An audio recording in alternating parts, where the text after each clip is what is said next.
Hi, good evening, everyone. It's 8 o'clock. My name is Kevin. Welcome to Business Empowerment Evening by GBM Marketplace Network. I'm your host for tonight. So at the Business Empowerment Evening, we will invite Christian marketplace leaders to share with us their faith journey. And this is really a privilege for us to hear from many of these marketplace leaders who have walked through a faith journey with the Lord, and to learn from them and to glean from them the learning points of their journey. So GBN Marketplace Ministry is a non-profit organization that's run by volunteers. And you may have come here at the invitation of a friend. We do not charge a fee for attending this event, but nonetheless, we welcome any free will offering to the ministry. So on your screen here, you will see this QR code for Pay Now and our UEN number. We will leave this QR code on the screen for the next few slides for your convenience. Your contribution will greatly help us to continue the work here at this ministry. So to share a little bit more about GBN, our vision is to see a transformed marketplace with an impact for Jesus. And we do this via three ways. We empower people, we equip people, and we also commission people.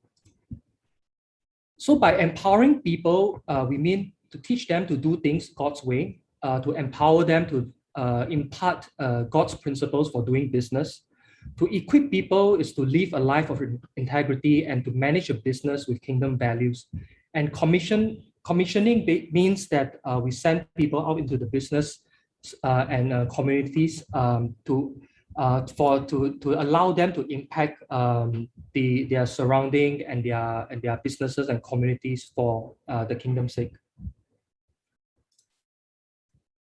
So some of the, besides business empowerment evening like this one that you are attending, we also organize conferences and workshops.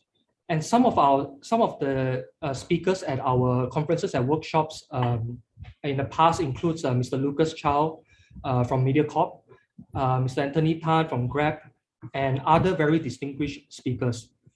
Now, many of their sharing and their sessions are available online on YouTube, on our GBN YouTube channel. I will share with you the link later. And you can also find some of these recordings on the GBN website as well.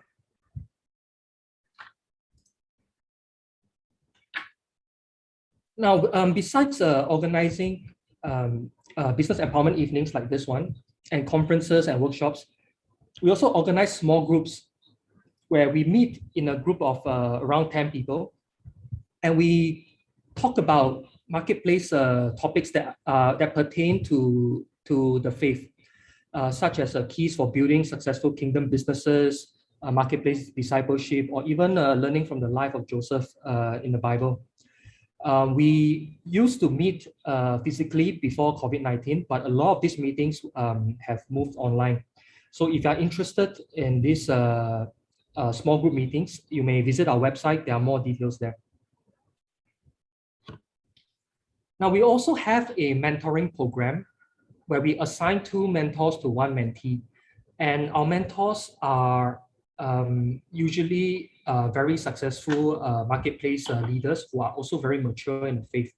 And people who have come to our mentors for advice includes entrepreneurs and professionals, executives, or business owners. And they could be looking for advice on how to grow their business according to kingdom principles, or maybe they're just looking for career development advice. Perhaps some of them may be going through career transitioning, and they would like to have some godly advice on how they can go about doing it. So details on the mentoring program is available on our website. You can go take a look if you're interested. And this is our website URL, gbn.sg. We are also present on Facebook, Twitter, and our YouTube videos have recordings of our past sessions. So do check them out if you're interested. Just a reminder to mute yourself at all times. And at the end of Anil's sharing today, we will have a Q&A session. So do take this opportunity to submit your questions via the Q&A feature, and we will pick out the questions for Anil at the end of his sharing later. So tonight, it is our privilege to have with us Anil, who's the founder of Agape Connecting People. Anil is so sorry, my screen hanged for a moment.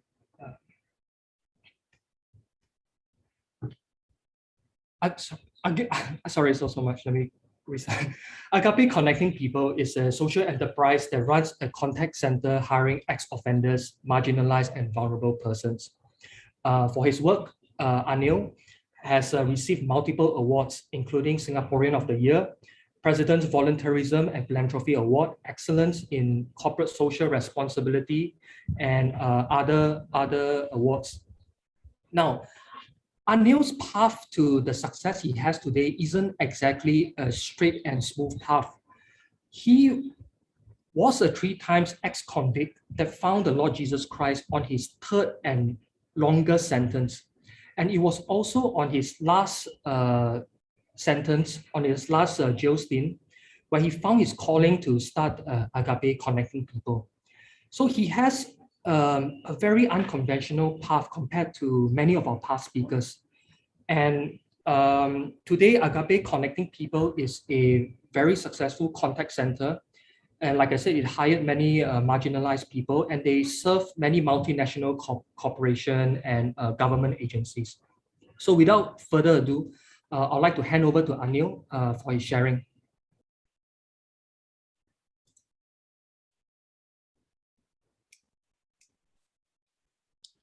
Hello, everyone. I hope you are seated well and comfortable as we journey into the story of how God is able to do great and wonderful things to us. Let me just get this on. Okay. My name is Anil David. My real name or my birth name is Anil Kumar Singh. Come from a Hindu Sikh family that we believe in all these customs. So coming from a family, I would say that today I'm the firstborn Christian in the family, and that's where it starts. My journey starts, it's a very colorful journey. As mentioned earlier on, I had been to prison 3 times. And 3 times in total, I spent about a total of almost 12 years of my life, wasted it away in pursuing the pleasures of the world. Sin is very delicious. It's like a juicy mango. You have a taste of it and you want it more. But some things happen. I'll begin my story from the book of 1 Samuel, chapter 22. In the year 2012, when I was sentenced for 8 years, the sentence of 8 years was a very long time. And in that 8 years of sentence, right, when you get sentenced as much as that, where you don't have remission, few things happen. Your friends will desert you. Your family will also try to disconnect or disown you. And all these things happened to me, not because they were wrong, but because I was wrong. In the prison, when I was settled there, for a period of few months, I had no visit. My wife and my 2 daughters, they do not want to have anything to do with me because I brought nothing but shame. And it was a very painful period. And then, the one thing that I wanted to do is end my life.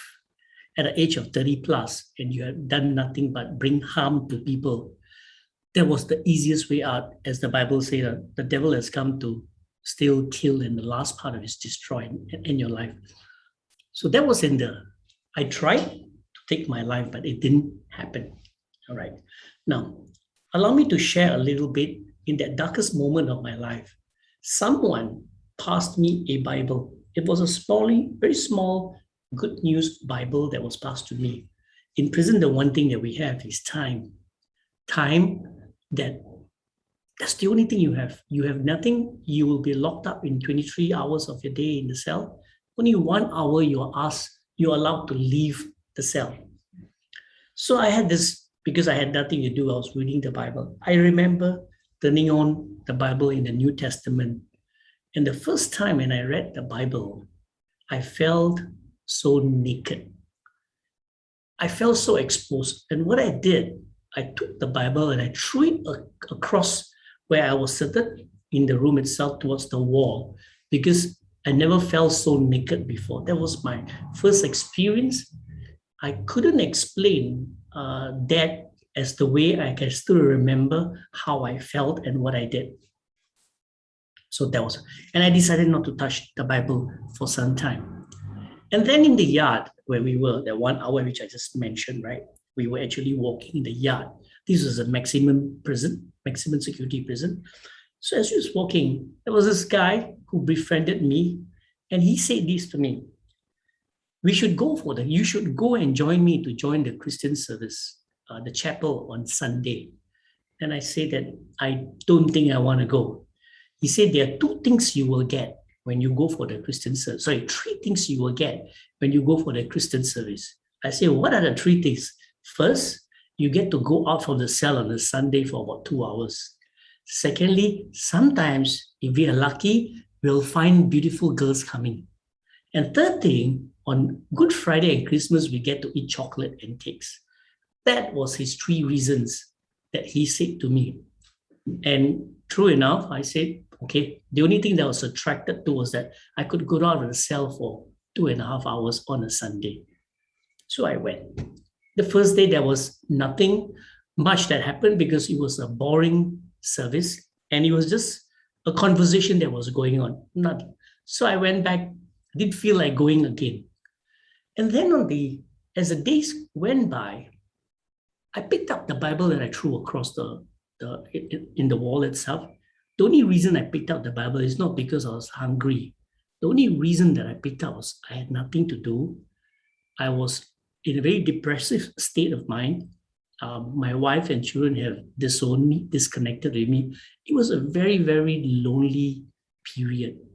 And then I began to read the Bible. As I went on reading, I was it's like there were a lot of bricks on my chest, and I was so confused, and I was thinking the darkest thoughts that I can think of, what to do. I came across a passage in the Bible, and I was so tired at that point of time, not physical tiredness, but mental tiredness and emotional tiredness. And then I came across the words in the Bible, "Come to me, all you who are weary and heavy laden, and I will give you rest." And that was what I was looking for, rest. I was heavy laden, I was confused. And this word was just humming into my ears for the next couple of days. The following Sunday came, and I went to the service. And when the speaker spoke the word of God, he spoke the exact word that was humming into my ears. "Come to me, all you who are weary and heavy laden." And then I found that very, very strange. God speaks to us in a mysterious way. It was the word that struck. And after that, I remember during the service, there was an altar call. And I took the step of faith, the first step of going forward. And I remember crying and inviting God into my heart. And I asked only one thing at that point of time. I said, "God, will you give me a chance? I don't want to lose my family." And God, in his wonderful, amazing grace, right, connected back my family to me.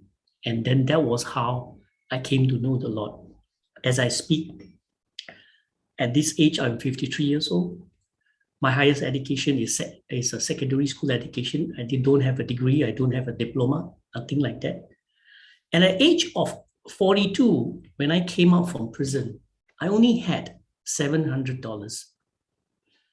With this $700 that I have, and after coming out after 7.5 years, there's not much you can do with only a secondary education and also a undischarged bankrupt. 43, undischarged bankrupt, secondary education. I don't think there's much that I can achieve because in Singapore, you can know from your position that there's not much. I'll probably wind up to do work in maybe doing a cleaner's job, doing Grab, or doing anything that would just give me hand-to-mouth job. But something strange and very wonderful happened. In the few years as I was reading and I was famished for the word of God, I read the Bible from the cover to cover. I read and I began to understand it more. And not only that, I was famished I began to memorize the word. I was downloading my entire thought process from my mind, and I was beginning to renew my mind with the word of God. And I realized, this is something I realized, if you study Psalms and Proverbs very well and put it into memory, people will think that you are highly educated and whatnot. But that's where I learned. That's where I learned, and I begin to pull my socks up and deep dive into the word of God. Sometime during the period, whenever I read the Bible, my time will stop at the first book of the first chapter of Samuel, chapter 22, 1 Samuel, chapter 22. Now, whenever I read this passage, strange things begin to happen. The hair on my hand began to stand. And I was thinking like time suddenly stood still. And I realized that this passage was speaking to me. And as I read, David departed from there and escaped to the cave of Adullam. And when his brothers and his father's house heard it, they went down there to him. We know the story at here. David was a wanted man. The king also, his father-in-law, wanted him dead. So David ran. In other words, he was a wanted man in the eyes of the king, even though he had a different lenses of seeing things. David was not anything wrong, but he was still a wanted man. In verse 2, it says that, and everyone who was in distress, believe me, in prison, everyone is in distress. And everyone who was in debt, inmates who are going there heavily in debt, just like me, come out and undischarged background. And everyone who was bitter in soul. Majority of the inmates, myself at the time, we were bitter. Bitter because many of us in the inmates always had someone to find or blame. So these three building blocks, not so good ones, are very, very common with the inmates. And these begin they will bitter in soul, and they get it. It doesn't make sense for this group of people who already got in a situation that is really bad, go to look for a man who was already wanted. It doesn't make sense. Now, and he became a commander over them. When the word said that he became a commander over them, and I was not so sure, but the years as it went by, as I began to make this verse into reality, God placed in my heart in the prison that perhaps my dreams are very small, but God's dreams are not small. So I was in this stage. I say, okay, when I leave, I will probably set up a small little call center and hire ex-offenders. That was the first thing that I was verbalizing in my heart, in my mind, in my soul. I said, I want to do something that is meaningful, that has purpose, that I can earn and redeem my right to be called a father to my two daughters, which I had lost. That was the first thing. And the second thing that I said, God, if you are able to help me in my journey, I would like to be that 10 leper among one came back here to honor you, because I want to come back and serve you and even probably be a counselor. Those were my thoughts, the initial thoughts. That was how God began to speak to me, First Samuel. I wrote that down, and day after day, these words always speaks to me, and I did not forget about it.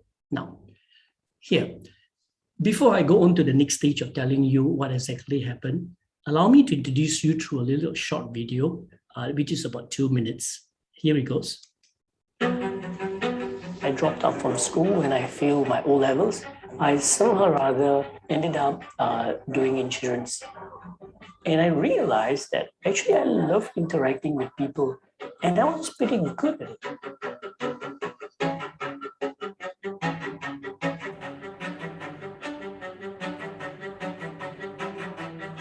I knew that if I could do this right, and I could actually succeed. But however, again, another phase of my life, I took shortcuts. Many people would like to achieve their usual ambitions in life. I too wanted this, but the thing is that I was willing to take a risk, break the law, and take all those shortcuts, and something was really, really wrong with me.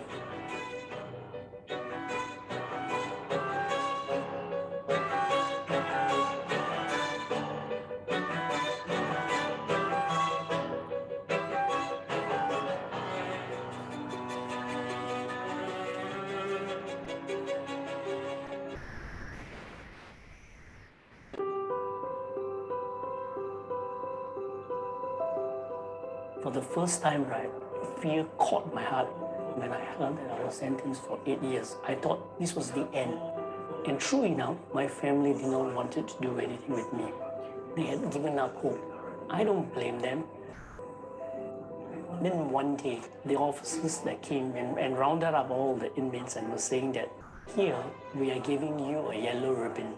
This yellow ribbon comes with a letter, and we would like to every one of you to send this letter at home with the yellow ribbon attached. And I was telling myself, what kind of stupid program is this yellow ribbon?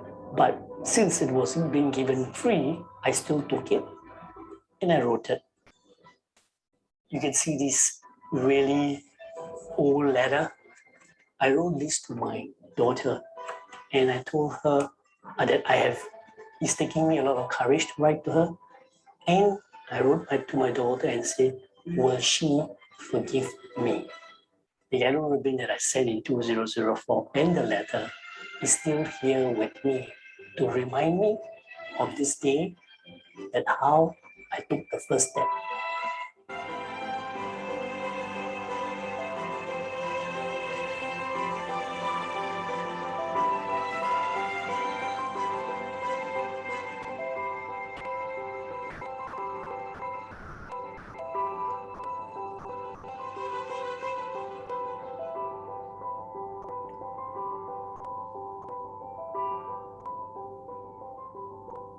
The purpose of Agape that I formed it is to provide a company where anyone with a background, whether he or she is from the prison or physically challenged or even any other stage of life they are, where they can come and they can flourish, they can work, they will not be judged by the condition or what they have done or what they are going through.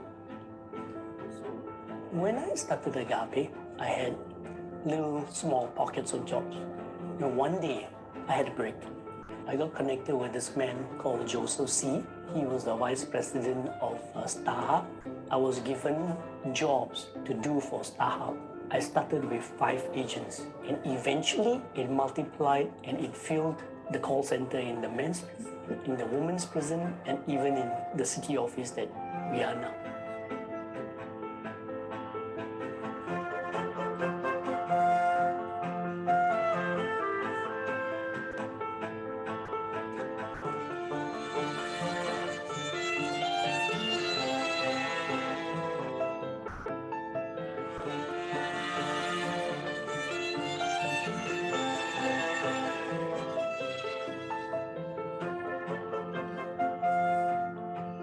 We have changed a lot of mindsets. We have changed a lot of preconceived ideas. And I see a lot of companies today are open to hiring ex-offenders. People are accepting it. They don't view us with judgmental lenses. They look at us as giving us equal opportunities. It took years to establish to come to the space, but we are here and we're here to stay.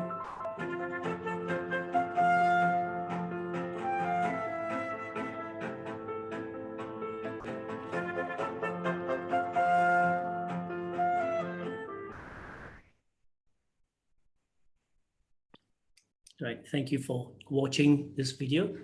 Now, Agape is a platform that it's not something that I'm the owner of this company. I trust that God has brought me this far.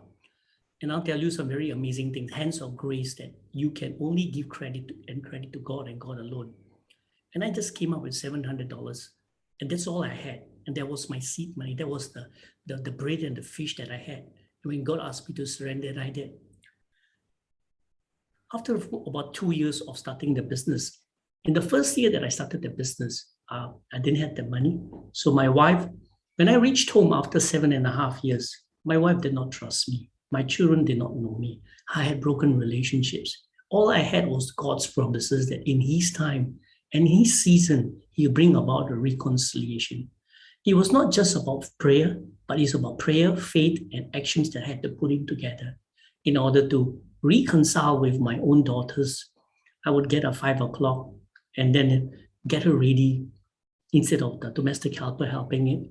I would do all these investments because I knew that the more time I gave to them, the faster the reconciliation, because they will see the actions that complements the faith. My daughters begin to grow to love me, to respect their father. My wife began to trust me because I have been a very bad husband, an unfaithful one, a bad father. But time is a great healer, and with God on your side, who can be against you?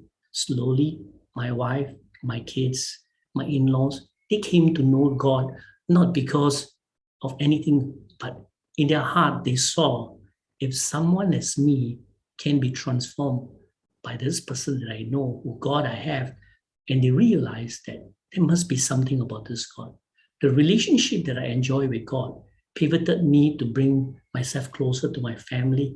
And finally, I can say, I had to earn the right to be a father and call. My wife saw the conviction.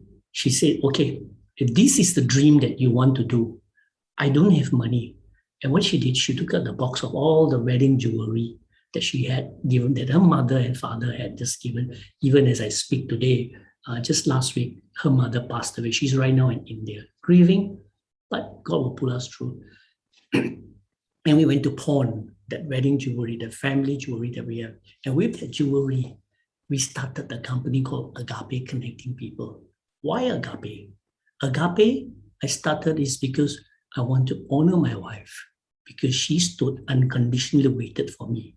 And I remember that to honor her love that she had for me and that she did not give up on me, was to honor her. And also agape means unconditional love. Because I have tasted that, it is not difficult for me to play it forward when I see someone who comes with a mess emotionally and mentally and even physically, because I can resonate with them. So then I started off the business in the Peace Center. This is the interesting part. The first person that I hired was a physically disabled girl, a widow, and an ex-offender, 3 people from colorful backgrounds. And they were I'm still connected with all 3 of them, even though when the company started in 2012. At times, I did not have money for lunch. So what I'll do from home, I will have my haversack pack. And in the haversack pack, I will have 5 cups of noodles, because I will go to the McDonald's, ask the old lady, could you give me warm water? And that's how I wish to feed my hunger. I was not shy nor embarrassed, because for the first time in life, I got it right. Now, I am moving forward with God's promises. Before, I was moving forward with not God's promises, but I thought my way was the way, the longest shortcut. But with God, right, His promises were so real.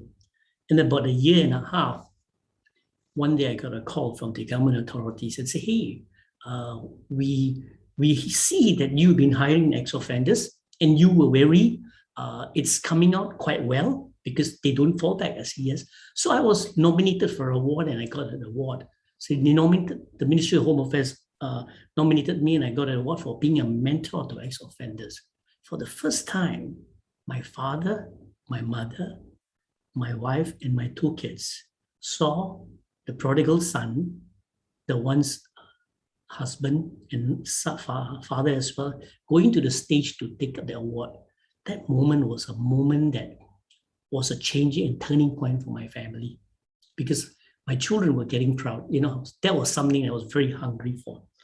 And after the award was over, one of the guests, I think one of the MPs or somebody said, hey, you should come to the prison and do what you are doing inside. Then I told him, I don't think it's possible. He said, why? There is a government law that says I cannot go in. I have to be clean for 5 years. Then I can go into the prison. But this is only my 2nd year. And he said, jokingly, oh, okay, let's see what we can do.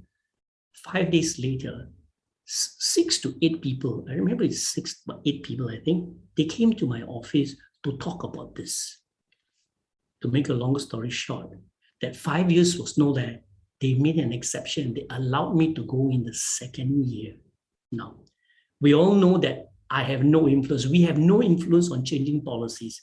God's intervened over here. That was the first thing. And the second thing was, there was this huge workshop.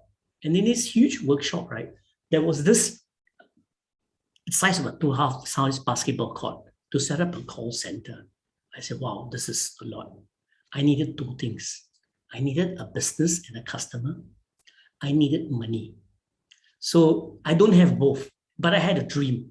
And I had this strong conviction that I think God was behind this, orchestrating all these things. And I had to walk like on the water, walk with faith, not knowing a lot of uncertainties. Say, okay, you may have seen in the video, the person, Joseph C., a customer came on board, StarHub, willing to give me a chance, that I'm willing to give you a job, not looking at my background.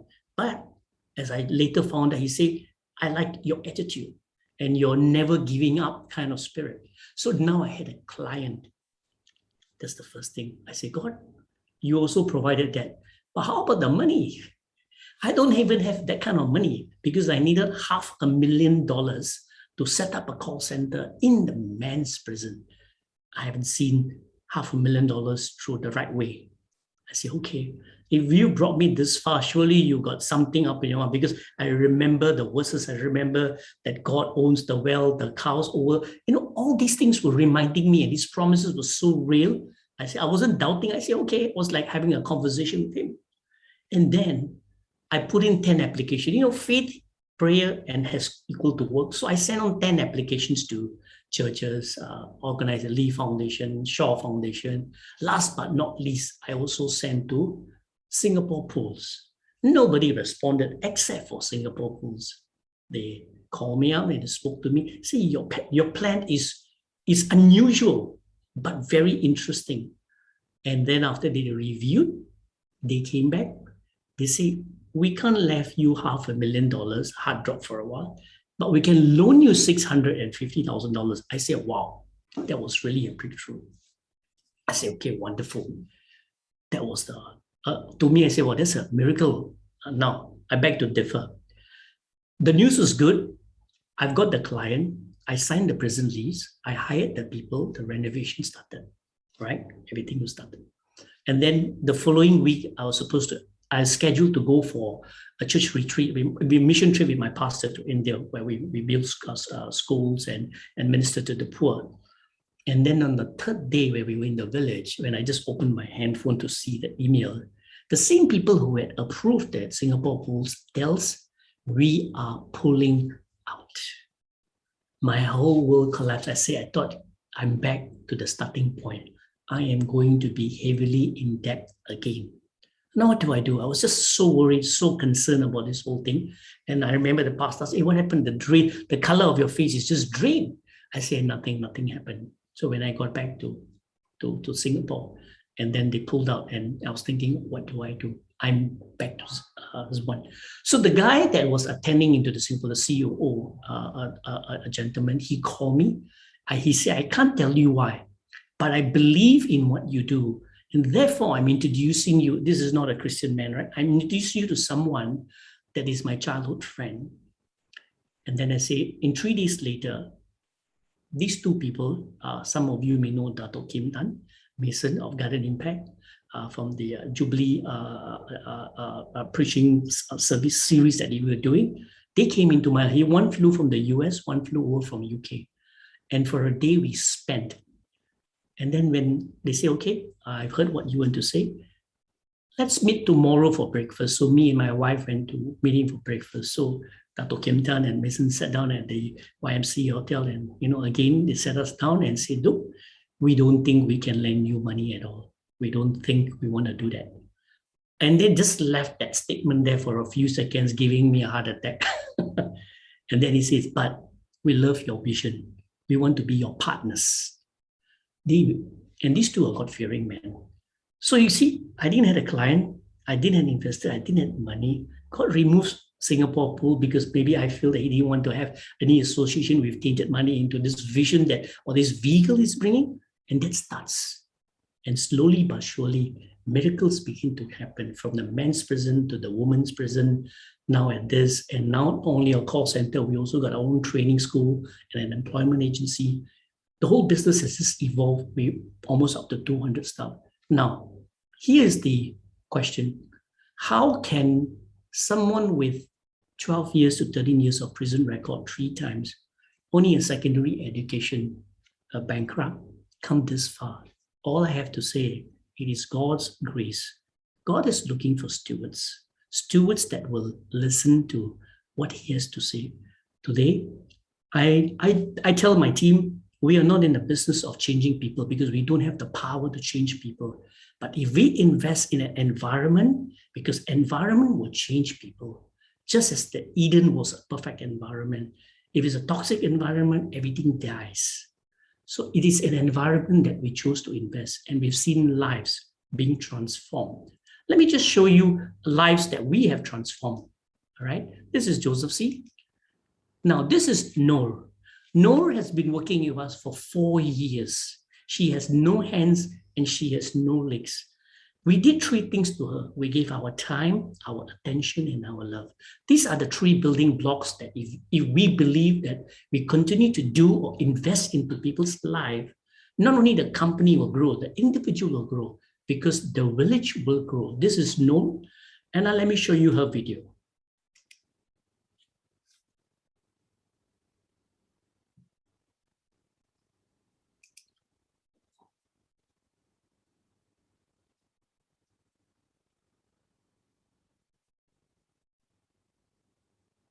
Hi, my name is Noor. I was born without upper and lower limbs.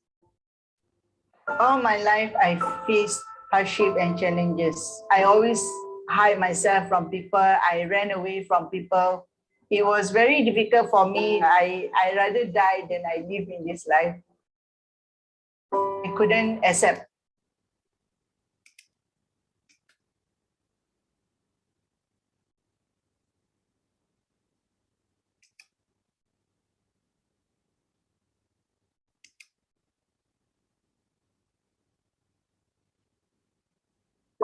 Hi, my name is Noor. I was born without upper and lower limbs. All my life, I faced hardship and challenges. I always hide myself from people. I ran away from people. It was very difficult for me. I rather die than I live in this life. I couldn't accept myself for who I am. Very down, asking why am I like this? Why I can't do this? Why I can't do that? So many things that I cannot do. I know that I was so different from other kids. I can't do most of the things. My mom, she doesn't want me to feel myself different. From there, I start to think positive that I also want to be like other people where they can do most of the things, where I learn to be strong and I learn to be more independent. But couldn't find a job for almost 1.5 years. I was discouraged. There's no interviews going on. There's no company that want to accept me. During that time, Agape had a job vacancy. It was in 2018, and Mr. Salim was the one that interviewed me. Then after a few days, I was surprised that I was selected for the job. I'm grateful to work with this company, and I hope that other people with disability will get the same opportunity as I am. This is Miss Noor, and she just recently got married, and she just recently, early this year, had a 3-room flat. She lives her life with dignity because she earns her keep and not something else. That she's one of our trophies of grace. Let me just. Now, this gentleman over here, his name is Rizwan. He was sentenced to prison at the age of 15, and today he's about 30 plus. 90% of his life, he has spent his time going in and out. He has been caned a total of 72 times in his life for gang-related matters. And he was a very violent man. A few years ago, he came to us in the men's prison, and his journey started there, working with us. So this guy, the moment he stepped, that was his first job that he had. And today, he's a team leader in a company. He's not only a team leader, he's also doing his degree in SUSS, learning to be a social worker, which the fees is being sponsored right now by Agape as well as some other friends. Just watch his video and you will see the sparkle of the way he speaks, how he speaks and he conducts himself.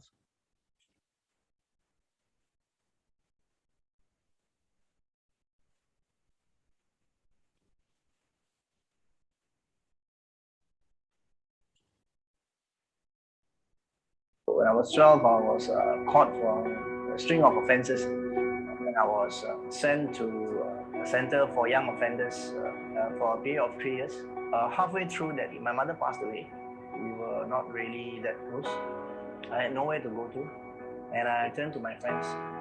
See, my name is Rizwan, and I'm a customer service officer with Agape. So it started off from there, because when I lost my mom, I was too young to understand what was happening to me. I guess I just started lashing out at everything. I was very angry because I didn't understand why all these things were happening. It was just a series of in and out from prison. I think I spent about maybe 17 or 18 years until I was 37 years old. The first change in my life came when I decided to work in prison, and it was in Agape. And then I met Anil, of course, and somehow I managed to do what was required of me. And that was the start of my working life, my proper working life. I'm currently studying. I'm taking a degree in social work. I hope that by being a social worker, I could work with youths and to be a mentor for them, to guide them as much as I can. I would say I'm happy now, not because of what I did, because what I learned from my experiences. Agape has touched and transformed a lot of lives, including myself. And I believe and I hope that if Agape could do so, and by being with Agape, by growing with Agape, I hope to be able to touch lives also.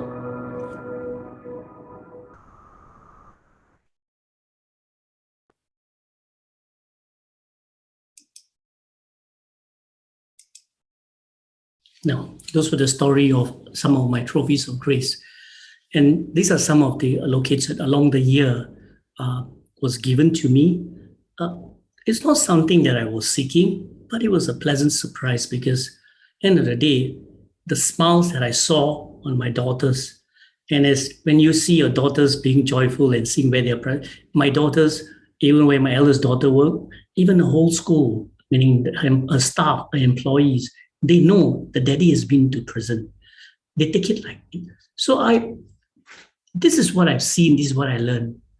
There are no bad people in prison, just wrong choices. And I'm just one of those who made wrong choices. But I decided to play it forward because I kept myself in a company of good people. I want people to know God. In all things are possible. I want to be the hope, the emblem of hope for this group of people. I have the opportunity to go into the prison today, not as a counselor. I have access to almost all the prison inmates where I can sit down and talk to them and try to inspire them. I disqualified myself to ensure, to let them know that if I can do it, so can they. That's the story of Agape. Thank you.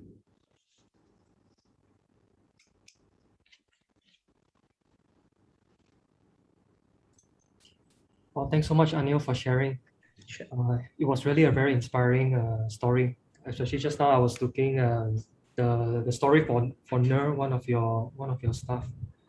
I think that's I think what you're doing is, it gives a lot of people hope, gives a lot of people opportunity. I think they, the society may not have place for everybody. They may not want to accept everybody. Certain times, just one of the questions we have, I think this is a segue into the Q&A session. One of the questions people think about when they look at what you do, do you think there is still a level of distrust between supposedly ex-offenders and potential employers? Or what do you think can be done more for people to accept the marginalized? For example, do you think in job interviews people should stop asking if somebody is an ex-offender, or what can be done to grow as a society? Okay. I see two questions there. The first one talking about being judgmental. What's the space right now? Now when employers look at another employee who's from a prison background, right, it is normal to actually to think otherwise, because we make decisions, we have filters based on the past things or the things that we know. So when you say you're from prison, you do not know the person, people will have certain reservations. It's okay. That's the real thing. It's something that I had to accept it. And then I have to make my pitch, because I think that the people that I try to influence, leadership is about influence. And I tell the guys and the girls who are present, you know what? Be honest. Because it is not we have to work 10 times harder than the normal, able, tax-paying citizens, because they did their life right. Because the only way we can do is we need to work harder, put in more hours, and invest in one thing: attitude. People will give you a chance, but they will not say, I trust you 100%. But we can earn and get that trust level, keep moving and moving, because when they see tangible outcomes like attitude, they will respond, because attitude is a priceless commodity. Today, I have stakeholders. The company has grown, and the simple reason my stakeholders or my investors they appreciate me is because they see my attitude. I quote them. I say that we like your attitude, because attitude is very, very. And I learned that from Jesus. No matter how tired he was, he will do a few things. He will go to the corner to pray. Whenever how tired he is, he will still stop by to acknowledge a man or a woman that is bleeding. No matter whatever the situation, he always thought of others. And that's a very beautiful. His attitude was very beautiful. The second question you made about going to jobs and writing, there's this thing that you don't need to, in job forms today, you don't need to write that this person is actually from an ex-offender. This is supported, but I tend to decline that approach. I tell the people, which I place a lot of them, our jobs in the various industries, tell the truth. Because the truth is the only one that will set you free. Because when people want to accept you today, they will do it. Tell them now, because they will come to know. When they come to know, it's a different story. Tell them and let them accept you in the front, and you build your career from there. So I say, be upfront. Please don't hide it or retain or refrain from telling that. I hope I answered your two questions. I mean, just to follow up from the point you mentioned, do you think ex-offenders, that there are ex-offenders who went back to their previous lives? Yeah. Do you think the reason is because society don't give them a second chance? There are many reasons. I'll set an example for women. I go into the women's prison because we have a huge call center there, and we work with these ladies. So there are many, many reasons why people go back to prison. One of the reasons which you may not know, the woman that stays, she goes back to her house. The house is a toxic environment. The ex-husband, the brother, this and all that, they stay in their smaller flats. It's a toxic environment, and that's one. They're into toxic relationships. There are many things, and you know what? Very importantly, is talking about job. And the kind of jobs that they get where there's no career progression, right? It is only a preparation for them, right, to go back into the dark world again. So there are many reasons. It is not just about job. Job is one important component about this. And I also tell the guys and the girls who work, and I tell them, look, do not go and live a life where you need to walk into an MP and ask for money and go to MSF. No, you may need an initial boost, it's fine, but don't make it into a lifestyle. So there are other truths. And the only way we can redeem ourselves, ex-offenders, I tell them, is through work. Because our salvation will come from work. What do I mean? Not in a Christian sense, but salvation meaning you work, you're economically independent, your family sees you. I'll give you an example. We have a staff, and when he was in our placement program, suicidal, wife divorced him, kids, you don't come and touch me, don't come and see me. He came with us, work, we prepare him on the boot camp, prepare him, and he's back to work now. Now he's promoted as a senior technician. Double promotion in 6 months. The wife is allowing him to see the kids because the wife sees that he's gainfully employed. That means he's getting his life correct. So there are many components. Yeah. We have a question from one of the attendees. What is your advice for employers who are considering to hire people with a criminal record? work with companies that knows how to share the DNA or the behavior patterns of this group of people. If you want to hire ex-offender, good, well and good. Talk to us or talk to those companies who are able to help you with the knowledge on how to manage them. I cite you one example. If you're an employer and an ex-offender comes and tell you that every 1 week once I have to go to the police station to report my urine because I'm from a drug background. So the employer will tell you, no problem, you take half a day off. That's doing it the right way. But we tell the employees and our team who goes out to work, your urine test will be done on your time. You have to take responsibility. What are we doing? We are churning habits, good habits, taking responsibility. So these little things, right? The employers do not know.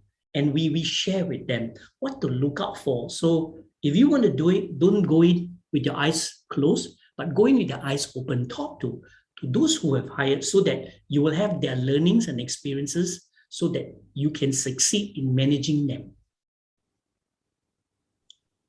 Okay, there's another question from another attendee is, how do you share God's love to others who are I guess what he or she is asking is to people who are different from, I think the word is perhaps marginalized, people who are, disadvantaged and marginalized.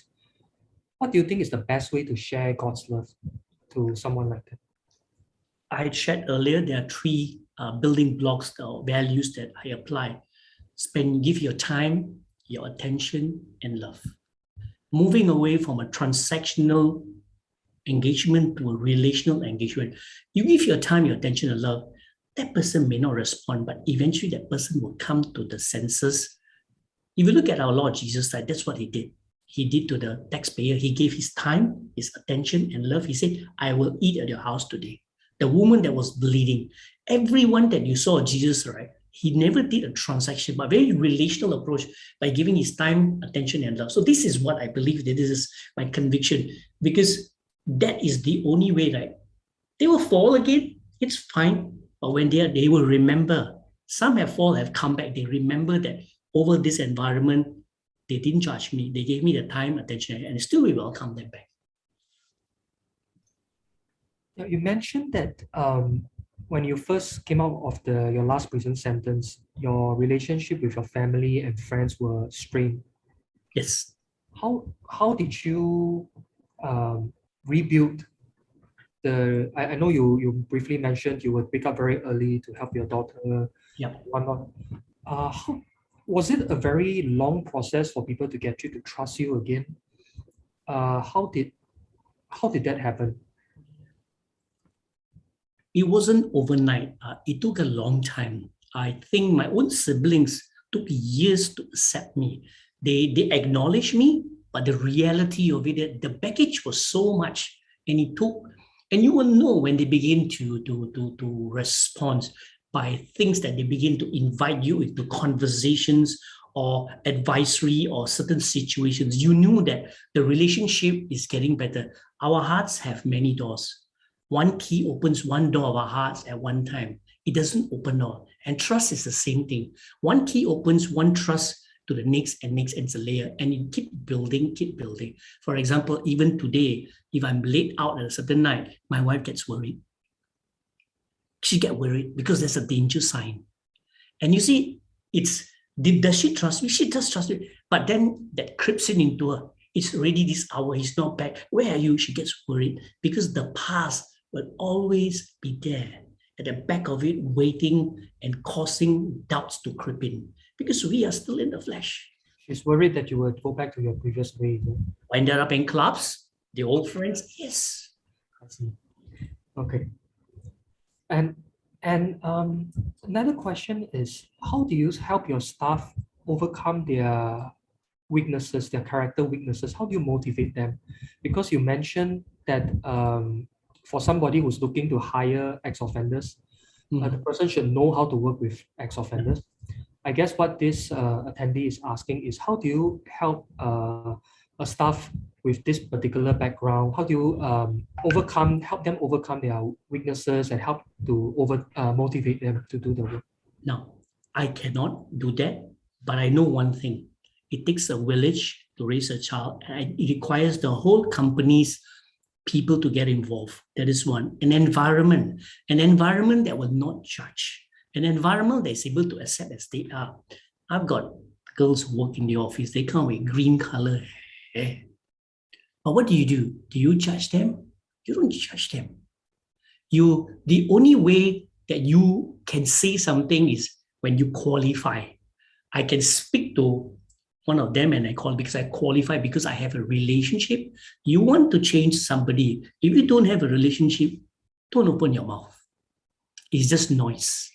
But when you have a relationship and the person knows you love them, they will listen. You mentioned about having the right environment for a very conducive environment for these people to change and adopt to lead life in a more fruitful way. And this question comes from myself actually. I was just thinking, would it be possible to build this environment in a quote unquote typical company, or would it be something that can only be done by a social enterprise like yourself? Okay. Do you think maybe just let me elaborate. Could let's say StarHub replicate a department just to do what you do, or do you think this is something that it takes a social enterprise like yours to do? Okay, I don't know who tagged me as a social enterprise. Actually, my business is for profits. Okay. I run the business for profits, and the profits churn out and do what I need to do. It's an enterprise, you know? Yeah, it's a private limited company, and that's it. I don't know where the social, but it explains that the heart of it is there. So everyone has talent. The key is to find that talent out, and that talent is displayed by a few ways. There are a few things that we are very particular about. Your tardiness. You want to build that. You got to start with ground zero. And I'm telling you, people who have been in a family background, they are street smart. They have such talent up there. It's just that it's been using for the wrong reasons. So just need to use this and churn it around, right? And then when you lay out a career progression, the most important, powerful thing is the power of acknowledgement. Sit down one day and just tell your kids how smart you are and I like this. You see how they respond. Mark Twain said, I can live with one compliment a day. The power of acknowledgement is the Jesus way. He acknowledged where people don't acknowledge. And when he acknowledged, we saw the Peters coming out. We saw the Paul coming out. Because when they were acknowledged, something happened. So keep acknowledging. There are 9 bad things, but I look for the one good thing. And slowly there'll be 8 good things, acknowledge 2. Then slowly there'll be 7 bad things. And it will keep decreasing. The numbers will keep going down. Yeah. It's almost 9 o'clock. Maybe let's do 1 or 2 more questions. Sure. Okay, I'll paraphrase one of the questions from one of the attendees. When it comes to managing people, sometimes there could be certain hard decisions when we have to let certain people go. And given the profile of the persons you hire, did you ever have to make hard decisions knowing that some of them could have financial difficulties? Maybe if you would let them go, they would probably be very hard to find employment elsewhere. Are there situations like that? Yes, there have been quite a few situations. One, the most recent was about 2 months ago. I've been mentoring this guy from the prison here, very good in doing his sales part of the job. So when word got to me, I had to got my HR involved, put him in a room, and I asked him a point blank question. Tell me the truth. Are you on drugs? He was stammering. It's very clear he was on drugs. And that's, as of now, I have to terminate and suspend you immediately. He was begging, he was crying, please let me know how I went down, my life will get worse and all these things. Say you have only 2 options. You walk to IMH or you go report to police, which you won't do either one. So it was a hard talk and I had to stand my ground. When the conversation was over, he was crying, he didn't want to leave the office, he stood up. I hugged him and I said, bro, I love you. You know, I may have not, you not be able to work right now because you're not in that condition. But when you are better, call me again. I had to ask him to leave the office. So there are hard decisions you have to make, because you can't let one apple contaminate other 9 apples. That's the reality of life. But I still keep in touch. I text him, how are you doing, and all this. But I had to move him away from the business aspect. But I still have a relationship with him. I talk to him. I do that little thank God for technology and tell him, hey, how are you doing? You know, hey, happy birthday. It's your birthday recently. Like that. We keep the communication open. Yeah. Would you say that building the environment for them to change, you have to be very strict about the do's and don'ts? If people were to join you, they have to make a commitment to themselves, not to revert to their Yes. Yeah.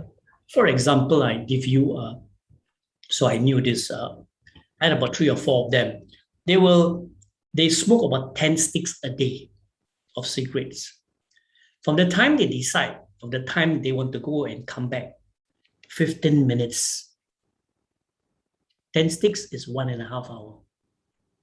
So I sat them down. I said, look, guys, I have a problem. My sales is down, and this is not very good. And the calls are not being answered. The SLA, service level agreement, is not very good.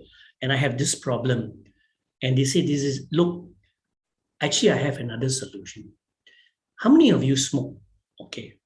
You all smoke 10 sticks. They agree that it takes 15 minutes to in now, take the lift, go down, go smoking area, 15 minutes.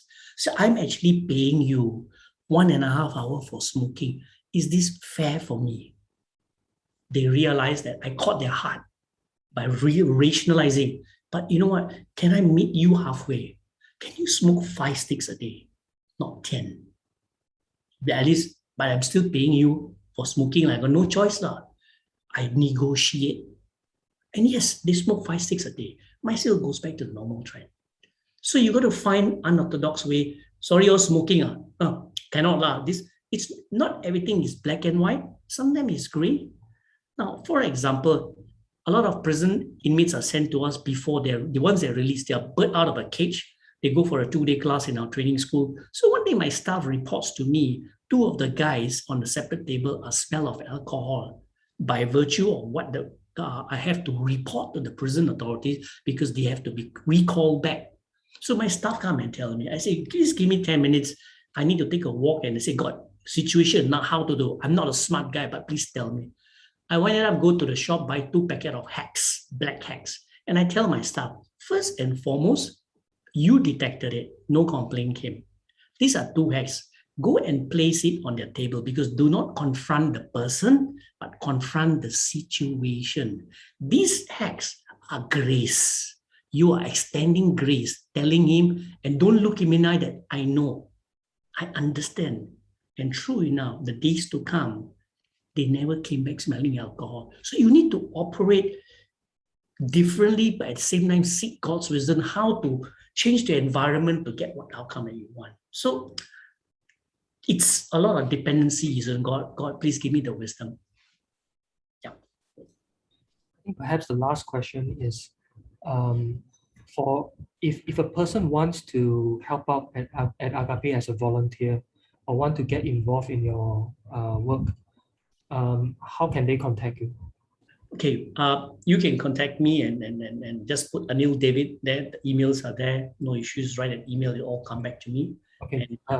Okay. So if anyone is interested to volunteer at Agape or to contact David, feel free to contact GBN. We will link you up. Yeah, sure. Okay. So thank you so much, Anil. Thanks so much. Thank you. It's very inspiring. Thank you. God bless. I think we will end tonight's session. So thank you everybody for listening and watching. So have a good evening.